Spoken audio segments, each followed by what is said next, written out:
There are only 4 categories that you need to focus on in order to keep your body balanced. Today, we'll be covering how to satisfy each pillar in order to keep your body supported and balanced in each phase while going after your goals. I wanted to share the information I've learned on cycle syncing and how to take care of our bodies while going after our goals without slowing us down or neglecting our health. Welcome to my series, Stay Productive and Stay Healthy, where I am on a journey to having my healthiest and most productive year yet, and I'm sharing the things that I've learned along the way. So there are 4 pillars, 4 areas that you focus on, and those 4 pillars are diet, sleep, stress, and gut health. And when I think about these pillars, I used to think of them as columns, and I guess in a way you could still think of them as columns, like supporting a whole building. But another way you can think about them is in terms of a pyramid. And in the pyramid, you have diet at the bottom, sleep above, stress on top of sleep, and then at the very top, you have gut health. And the reason why I think of it in that pyramid sort of structure is because one pillar affects the next. So they all are very intertwined and they work together. So when you satisfy one pillar, you're actually assisting in satisfying the other pillars. They're very intertwined and they work together. They kind of build on each other. For example, you can't manage your stress if you're not sleeping or if you're not eating right. And you can't have good gut health without managing your stress levels and getting good sleep, and etc., etc. One builds on the next. These 4 pillars have an impact on your cycle, and that's why I'm sharing these specific areas, these specific pillars, because they are the areas, the categories that have the most impact on your cycle. When I first started cycle syncing, I was focused on the wrong things. So I was more focused on specific tasks and activities and trying to do certain things during a specific phase and avoiding other activities during specific phases. And while it did help me work with my body and feel less like I was going against the grain, I also felt a little bit more slowed down or held back. Like I felt like I wasn't accomplishing my fitness goals, my career goals, all the other goals I had that kind of required me to put in a little bit more effort or a little bit more time and practice. I felt like I felt like I was being slowed down in those areas. And on top of that, I felt like I still struggled with being balanced and having a more regular cycle. Now, that could have been because I had a lot more things going on in my life at that point in time. I really tried doing this all of last year, focusing on specific tasks and activities. So all of last year, that's what I focused on, and it did not really help me have a regular cycle or be balanced. But I was also going through a couple of different things that could have thrown my stress levels off or whatever have you. So that is one thing to take into account, but I also think the way that I was going about it wasn't helpful. And when I shifted my focus from managing my tasks and activities in accordance with my cycle, when I shifted from doing that to just focusing on these 4 areas, I felt like I was able to make more progress with all of my other goals and still make my body feel supported. And actually, my cycle has become more regular since doing that. I'm still working it out and seeing how it plays out, but I've been doing it since the start of the year. And I will say that I feel like my cycle has become more regular and is kind of getting back on a better pace. It's more healthy, I should say. I feel like my cycle is more healthy now. And again, my circumstances also changed, so that could also be another factor, but it is something to consider. I also wanted to add that I got these 4 pillars from, I think her name is Emily Ray. I took her Balanced Babe Blueprint course, I think it's called. I took it like a year or 2 ago. And that's what I've been going off of and reviewing, just to like make sure I'm improving in my health and taking care of my body. And I feel like that has helped a lot. So if you've never heard of her, I would highly suggest checking out what she talks about. She talks a lot about health and supporting your body and the different phases of our cycle. So I highly suggest checking out Emily Ray. Now I'm going to get into how to satisfy each pillar. I'm going to break down each pillar and talk about what you want to do in order to satisfy each pillar. Oh, disclaimer. I am not a medical health professional in any way, so please take everything I'm saying with a grain of salt. This is not medical advice at all. I'm just someone who is intrigued in these things, and I am not a medical health professional. We are going to start off with diet, and I want to start off with this one because I feel like it's the most important one, dare I say, because the diet affects all the other pillars. I mean, all of them affect each other, but the diet is like, in my opinion, the foundation and the baseline. Like, if you can get your diet right, you're setting yourself up for success in satisfying all the other pillars. So in order for you to satisfy the diet pillar, this is what I do, and this is what I've learned. So having a balanced diet is very important. So a balanced diet is protein, carbs, and fat. I try to do at least 1 to 2 balanced meals a day. Having a balanced meal is important because it helps you avoid overeating, and it also helps you avoid undereating. And you don't want to undereat because your body needs nourishment, but you also don't want to overeat. Your body needs proper nourishment. So that's what eating a balanced meal does. It gives your body the proper nourishment without overeating or undereating. Now, when you put your meals together, you want to avoid inflammatory foods. Basically, it's like processed foods and a lot of like sugary foods. What I personally like to do is I try to reduce my coffee intake and obviously my sugar intake. So every now and then I will try to skip coffee every other day, and I feel like that helps a lot. I feel like whenever I skip coffee every other day, I don't know what it does to my body scientifically, but I do think it helps my cycle stay more healthy, and it helps my skin glow a bit more when I skip coffee because I'm not taking in as much sugar. I think, again, I'm not a medical health professional, but from what I've seen over the years that I've done this, or I should say year. So over the year that I've done this, I feel like I've heard that my skin glows more when I'm deliberately skipping coffee every other day and trying to reduce my sugar intake all around. Take what I'm saying with a grain of salt, but reducing your coffee intake and your overall sugar intake is a big help. And try to limit your fast food to like, I don't know, maybe 1 to 3 times a month. I don't know if 3 times is a lot, but try to reduce it to at least once a month is when you eat fast food. Now, another way you can satisfy the diet category is eating within the first hour of waking up. So what this does is it helps stabilize your blood sugar, and it signals to your body that your overnight fast is over. If you see me looking over, I'm looking at my notes, so that's why I'm looking over here. But it signals to your body that your overnight fast is over, and it lowers your stress hormone, cortisol, which we'll be getting into soon, and it wakes up your metabolism and provides the energy that you need for cognitive focus and physical activity.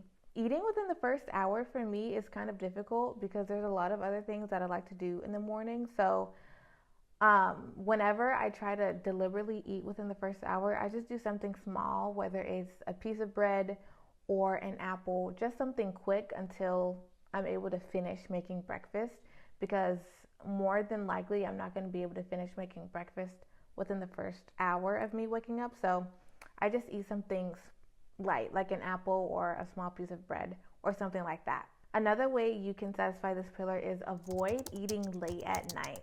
So try to avoid eating like 2 to 3 hours before you go to bed.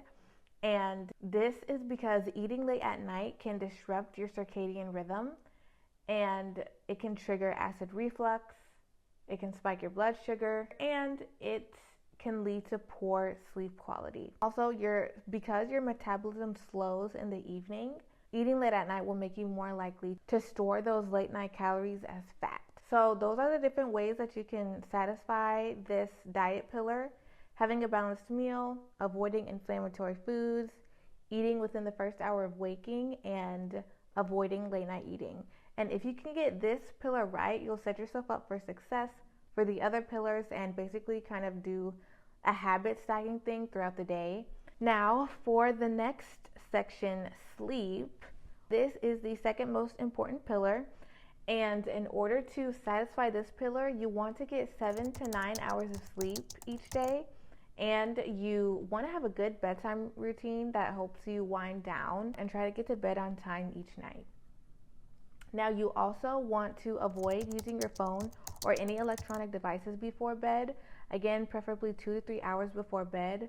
Now, I will say this: if you do need or even want to use your devices before bed, like right before bed, you can use blue light glasses. I personally love to use blue light glasses when I'm like up late working or doing something that I need to finish. Blue light glasses are a great thing to use if you need or even want to use your devices closer to bedtime. The blue light glasses are important because they help block the blue light from your phone or any electronic device. And you want to do that because using your phone or any device raises your cortisol levels, and that's your stress hormone. And if those are raised, especially before bed, you're not going to be able to go to sleep on time, or you're not going to be able to wind down in a good enough time to get the amount of sleep that you may need. Now, for the next section, stress. This is basically your cortisol hormone, managing your cortisol hormone and your stress levels. Diet and sleep are going to play a huge part in helping you manage your stress hormones, but there are a few extra things you can do to help manage your cortisol levels. The reason that I say that diet and sleep are going to play a huge part, because if your body is inflamed, which the diet and the sleep helps with, if your body is inflamed, that's going to raise your cortisol levels and make things a little bit more difficult in terms of stress. But if you can get your diet and sleep together, then you're already like 75% of the way there in managing your cortisol levels. If you want to take things to the next step, you can focus on foods that lower your cortisol levels. You can have regular activity, watch the sunrise and the sunset. I personally love that one. That has helped me out a lot, watching the sun come up in the morning and then watching the sun go down, because that helps your circadian rhythms get back in balance. Like, watching the sun comes up helps signal to your body like, okay, it's wake up time. And then watching the sun go down helps signal to your body, okay, like the sun is going down, it's time to wind down. And that has helped me get to bed on time. Whenever I do that, I'm always able to get to bed on time, especially if I'm not on my phone and eating late and doing a lot of extra stuff that hinders me from being able to get to bed on time. Now, another thing you can do is journal. I personally love journaling. I talk about it in another video I did about rest. So if you'd like to watch it, you can. But I just feel like journaling helps you clear out all the open tabs you have, and it just helps you empty out what you need to empty. And I just feel like it intangibly helps with your cortisol levels. Now, for the next section, gut health.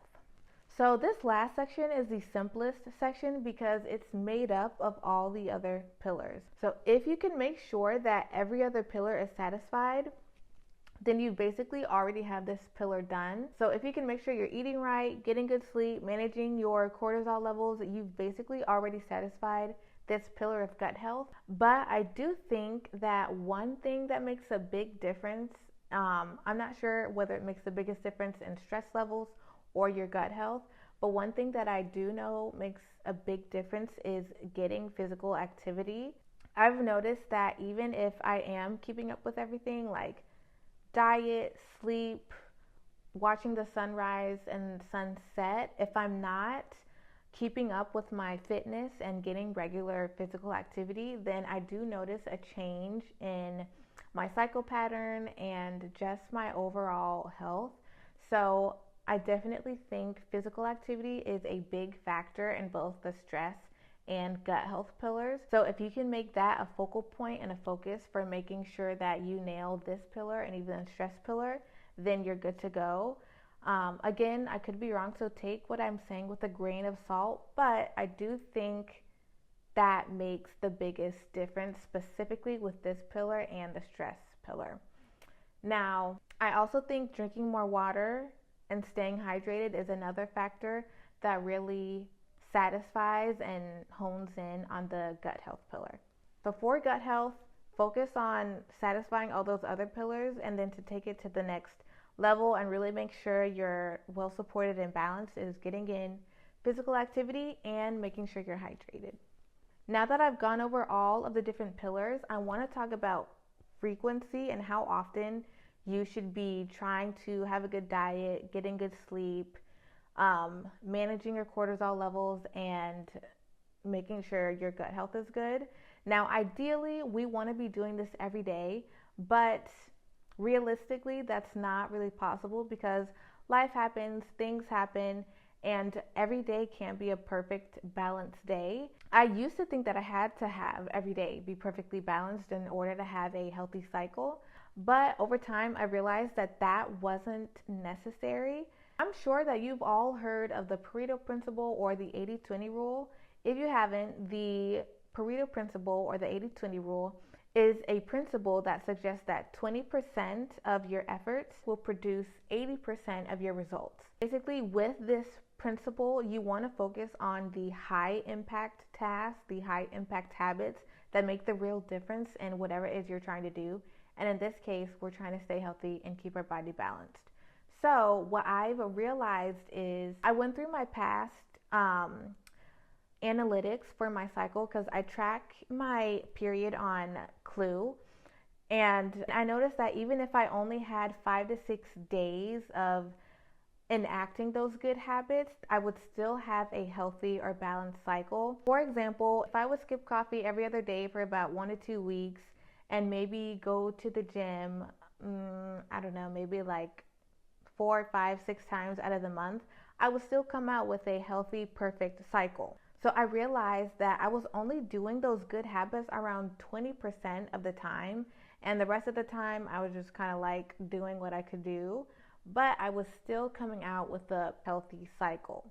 Seeing this made me feel a lot better about when life happens because I figured that if I could just focus on having a perfectly balanced day or a day where I enact the majority of those good habits at least 6 days out of the week, at least 6 days out of a month, then I could still come out with a healthy cycle and make my body feel supported and balanced while continuing to go after my goals and not have to neglect that part of my life. Now, I'm still actively testing this theory out with a habit tracker that I made, and I'm still working out the kinks and seeing how true this is and how well it works.